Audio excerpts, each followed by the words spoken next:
You ask Tiger to solve. This deals with linear equations with one unknown.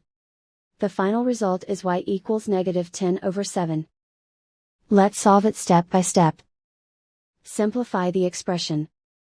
Expand the parentheses. Multiply the coefficients. Simplify the arithmetic. Expand the parentheses. Simplify the arithmetic. Group all constants on the right side of the equation. Subtract 20 from both sides. Simplify the arithmetic.